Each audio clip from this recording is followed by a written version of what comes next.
All right, folks, welcome to Nino's Corner.tv. I got Colin Plume joining us, expert in gold and silver. I have to say it that way. The only person I deal with in gold and silver, Noble Gold. Folks, he's going to tell you what to do with your money because it's getting crazy. It's getting really, really bumpy. The debt ceiling, no agreement yet. Bank failures happening. They're trying to push us into the digital ID. So I want to start off with Colin. First of all, how you doing? And thank you for joining us. Great. Yeah. No, great to be here. And, obviously we're in May that, you have the debt ceiling coming up here. And it's important to talk about this because, there's so many different scenarios that can happen with the debt ceiling. And, all the bad scenarios are if we default, because Social Security, they could stop paying Social Security. They could stop paying government workers. They can stop paying our interest. There's so many layers to that. And that's not only just bad, specific, awful for those people. Let's just say that first, but also just as an economy, because everyone that's living on that money won't be paying the things that they have to pay for too, right? If you don't get paid, you're not going to pay your rent. You're not going to. So there is a trickle effect down to all these things getting not paid. And it obviously would affect a number of different things. So they're trying to put a deal together, and it's getting to the point now where we're having this conversation every 6 months. And instead of really looking at, Kevin McCarthy, they have some ways to cut back on the debt, and obviously some of it has to do with social programs, some of it has to do a number of things that could cut back. But if we don't do anything, if we just keep kicking the can down the street, we're always running into this situation. And because we're always running in this situation, we're sending a message to the world that, hey, we don't have our bills in order. We don't have we can't even control our budget in a reasonable manner. And we're in a position where we're constantly just creating that more debt, 32 trillion, 33 trillion. I mean, if you look at the debt over the last 20 years, it's just gotten out of control. And I think, talking about gold, when you look at inflation, there's a thing that we send out to people. There's a million different ways to look at this, but if you had $10,000 in gold and you wanted to rent an apartment in Los Angeles, for instance, you would be able to cover, back in 2000, you would have been able to cover like 18 to 20 months of rent with a 10,000. Today, you can cover about 6 to 7 months. But if you had bought gold in 2000, that same time period, today, that $10,000 in gold, you'd be able to cover 36 months of rent. Jesus. So when you talk about inflation, this is the thing that people miss when they talk about gold. They say, I want a dividend, or I want something different. And all that can be great. And there are investments you can get that. But also just being able to keep up with the things that you need, your buying power, is also really important. And that's the thing that gold's been able to do for the last 20 years and even the last 100 years. I mean, you can go back 100 years and you look at the same thing. Gold has been able to have that value where you can buy a tremendous amount of goods. If you go back to 1919, 1920, 1 ounce gold piece, was a $20 gold piece, and you could buy a tremendous amount of goods, groceries, food. So, but my question is, are we going to get to that, bro? I mean, are we going to be like bartering with gold and silver? Are we going to be going around like, because I'm hearing that could possibly happen. Like that's. Yeah. I think that the way I always look at it is that people always go, well, what am I going to do with this 1 ounce gold piece that's worth, $2,100? Let's say, for instance, how can I buy?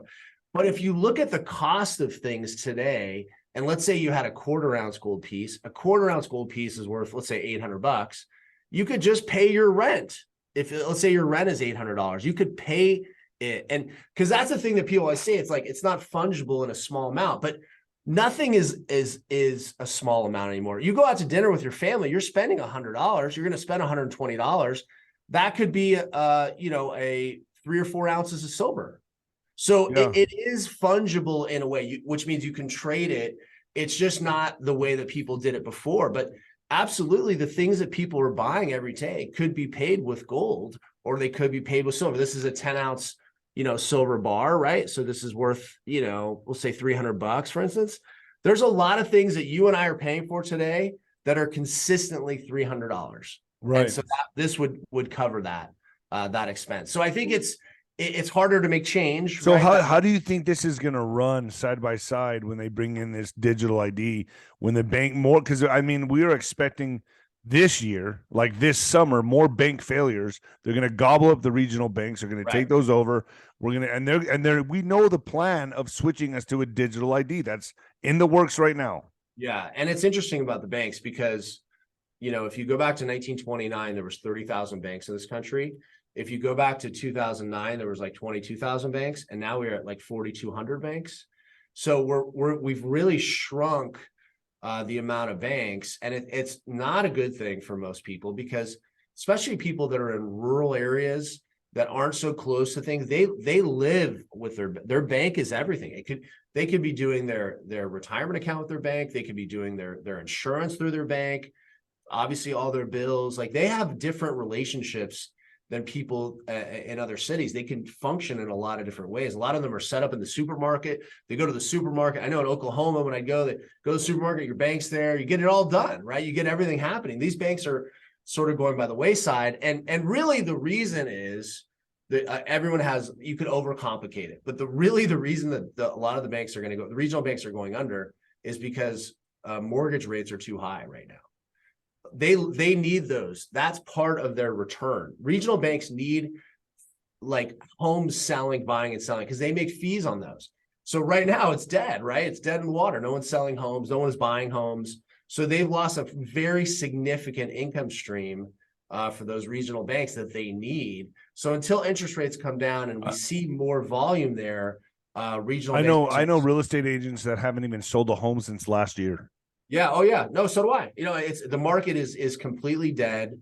And now things are starting to move. We saw that they just reported this morning, actually, the biggest dip in real estate prices they've seen in many years. Because now actually people are going, forget it, I got to just sell. Whereas before they had this fantasy that they were going to get that price from 2-3 years ago. I've been told this was going to happen, that we're going to be able to buy this stuff up on pennies on the dollar.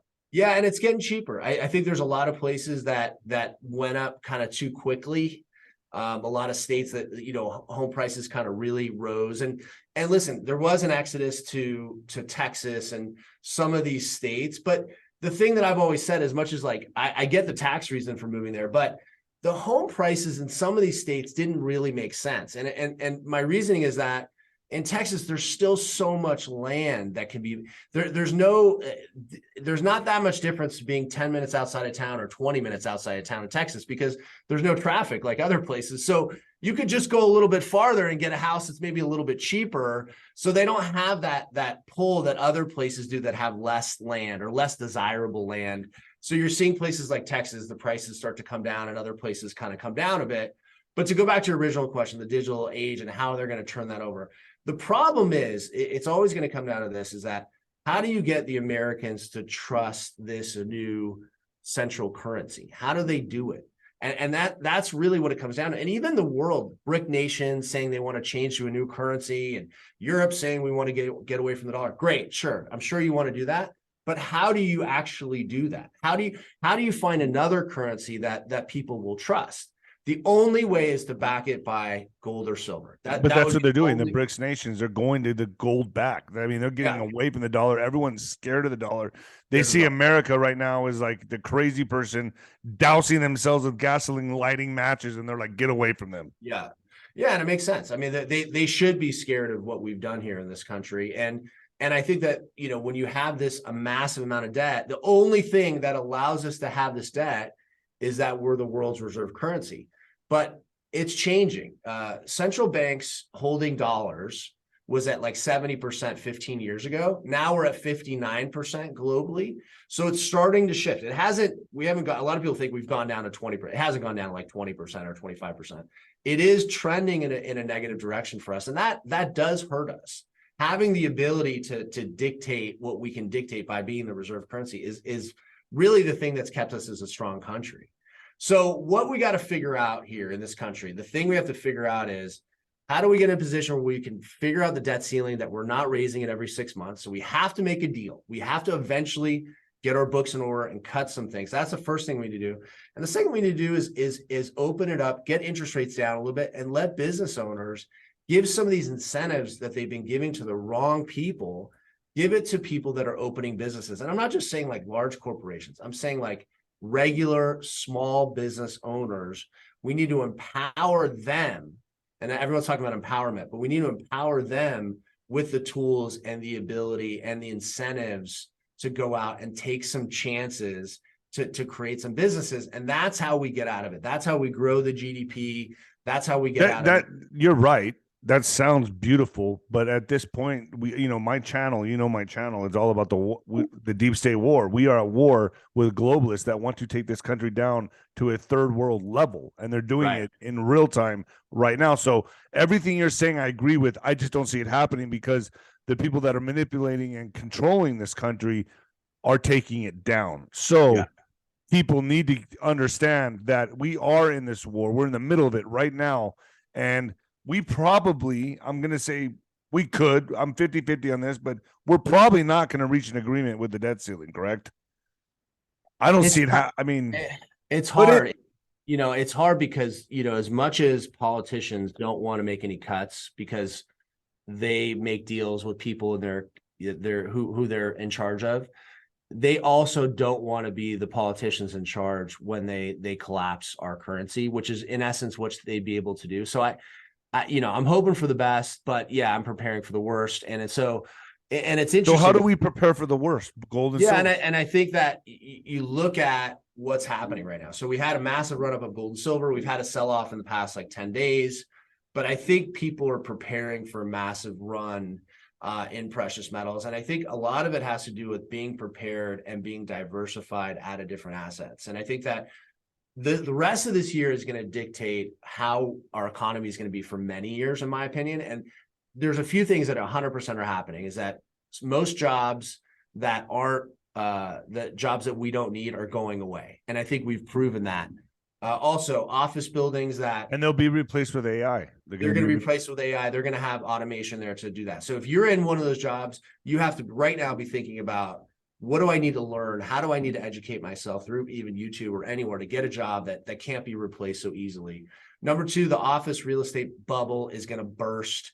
A lot of big corporations are going to go out of business. There is going to be a lot of bank failures this year because of that, because there's a lot of looming debt. Office debt, for people that don't understand, people that when you buy an office building or an apartment building or an industrial building, you can't get 30-year debt like you can on a residential. All the debt's between 3, 5, and 10 years. So there's a lot of debt that's coming due this year that they will not be able to refinance. So you have that bubble that's going to happen. So that whole market is going to be destroyed. So any jobs that you have, you're working in an office building, or you should be considering what are some of the other options that are out there, and you should be heavily looking. And then it's really about asset preservation and really looking at downside.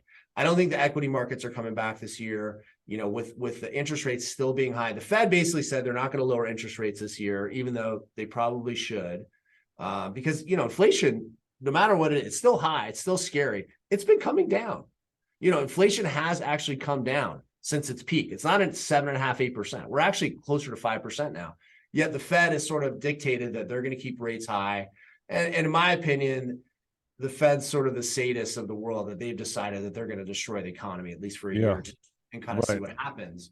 So you got to be prepared. But that's what would be necessary to take us to this digital ID, correct? I think that's part of the plan. Is that they create an economy that it's a sort of a desperate situation, and then that allows them to kind of slide this new currency in. And for people that remember gold and silver, when the government said that we're no longer going to use gold and silver in the 20s and 30s, they pulled this same kind of scam back then. Basically, they told everyone to turn their gold in, and they paid, I think, $23 or $24 an ounce. And then a year later, they changed the price and they moved the price up to $32. So everybody that listened to the government at that moment had a huge haircut on what the value of gold was just in the next year. Right. So it's not like this hasn't happened in the past before. So I hope today, people are wiser. A lot of people are holding this stuff at home. A lot of people have gold and silver. They have IRAs with it, gold and silver, and they're protected. They don't trust the system like they used to. And, something David, that is interesting just internally, and I love to give sort of statistics about what's happening in Noble Gold, but the age of our buying pool of clients has shrunk dramatically over the last 12 months. So our average age client was like 48 to 52, kind of traditionally.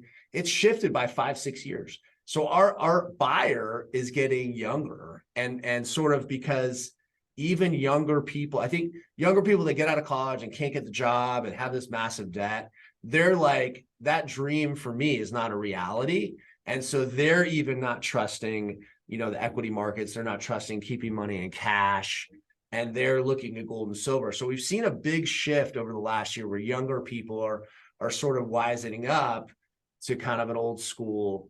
Think about the problem that we're in right now, though, because as you said, jobs are going to get replaced, are going to get AI, and at the same time, we're bringing in millions of people from the southern border and all over other countries that are using the southern border.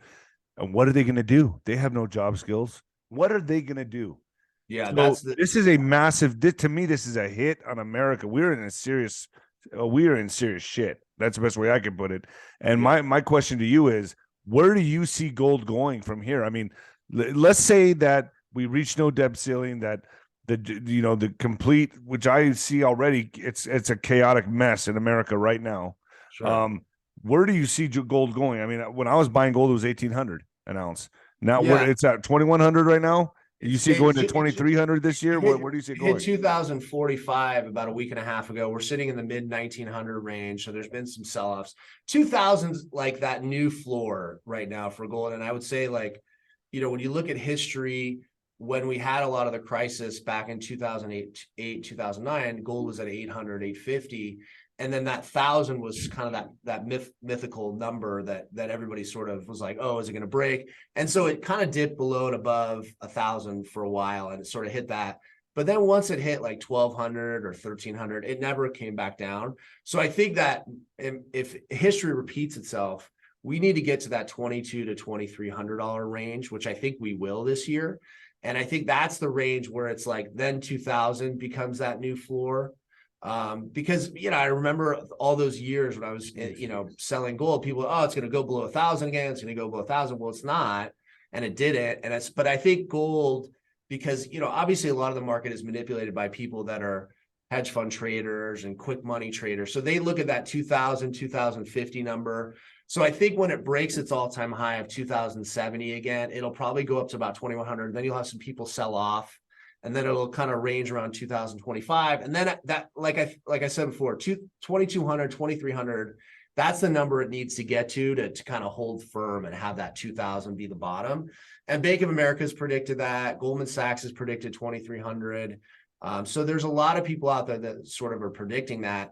And it's an interesting time that gold has done this well, because the dollar has actually gotten stronger because obviously rates are high. So the dollar's gotten stronger. So actually gold moving up in this environment is quite unique, because it usually works in inverse, right? The dollar was high, you would think gold is low, but actually gold has actually been rising. So I think it's an interesting time. Every bank failure, people are going to rush and buy gold. I mean, we're just one company, and obviously we do a lot of business, but the demand for physical gold when the banks were collapsing went through the roof, because people just said, forget it. I'm not going to keep my money there. I'm going to buy some gold to get it home. As that happens more and more during the year, and it's going to happen, there's going to be more bank failures. You're going to see more and more people buying physical gold. And so the exciting thing about gold and silver in the market is I still think we're at the beginning of this bull market. A lot of the industrial uses are starting to explode. Silver, I still think is an absolute bargain, but everything, people love talking about gold, but silver, I mean, think about everything we're using today: electric vehicles, solar panels, electronics, everything. They all need silver. So I think silver's, a lot of people are talking about it. And I believe, it's just one man's opinion, but I think $30 silver this year is very realistic. Do you think like if there could be, if the perfect storm hits, that you talked about the floor being 2,000, do you think if some kind of perfect storm hit, which it could, I believe this year, that gold could skyrocket through the roof? Like, whoa, what just happened? Like, not expecting that. Yeah, you could hit 2,500 gold if that were to happen. I mean, there even higher, maybe, you think? Yeah, and I think the perfect storm, David, would be this: is that at the end of the year things are really going bad. They lower interest rates, and then the double whammy would be they go, you know what, we got to print money again. So they do like a quantitative easing. So they lower rates and they do like a expanding of the money supply. Gold will go just through the roof because you figure the dollar's dropping, they're expanding the money supply, interest rates are down. Like that would probably be the catapult. So what do you expect to see? What do you, and it's important also, we have to stress that the people need to keep it on them. You know, they got to keep the gold and silver on them. And just in case, I guess silver would be used for smaller purchases, bigger purchases of gold. Yeah, silver makes the most sense if we're day trading or you're bartering and trading. If there are smaller denominational gold pieces you can get to, I mean, you can get gold as small as a gram. I wouldn't recommend it because actually it's funny. When I started, I sold, some people wanted some gram, like little bars, and they got the package and they were like, it's not in there. Because a gram of gold is, it's really, it's like the size of your fingernail. So I wouldn't recommend. Getting confused if we're really talking about gold right now. Just kidding. I'm like, wait, this takes me back to my party days. That would be like this. That would be like this. But no, yeah. So, but they have, if you do want the flexibility to trade and barter, they have a thing called a 𝗷𝗵𝗶𝗹 bar, which they make in 50 and 100 gram gold bars, and basically. I have one here, but I didn't bring it. But you can break those off into 1 gram pieces. So they come as a full bar, but you can break them off. And we sell those too. We can ship those to people's doorsteps. But, at the end of the day, I think it's a good time. I think you're obviously reporting what's happening. You're giving people a lot of education. And that's, people need to soak that stuff in. And I think in times of distress, times when our country are looking bad, it's really important to come back to you and your family and really think about what's important and really think about protecting yourself. And I was talking earlier about job security and how you how you should be thinking about the future in terms of jobs coming and going. That's one part. And then looking at your finances and getting some education and not just trusting that things are going to continue the way they've gone for 20, 30 years is looking at some of these different assets and seeing if they're a good fit for you and your family. Makes all the sense in the world to me. We are in unprecedented times right now. I mean, this is scary stuff. I mean, you got to be prepared. I can't stress it enough. I tell people all the time on my programs, we've never been here before. Not like this, not like where we're at right now. I mean, they were just flying an upside down flag at the Capitol. Okay. Those are the days we're living in right now, folks. So I stress for everyone to get with Noble Gold. 𝗁𝗄 Plume, thank you for joining me, man. This has been an amazing interview. I hope people have benefited from this interview. The link is down below. Noble Gold, folks. Noble Gold. Colin, I appreciate you coming on, man. Absolutely. Looking forward to talking again soon and seeing you soon. You got it. All right, Colin. God bless you. God bless you too.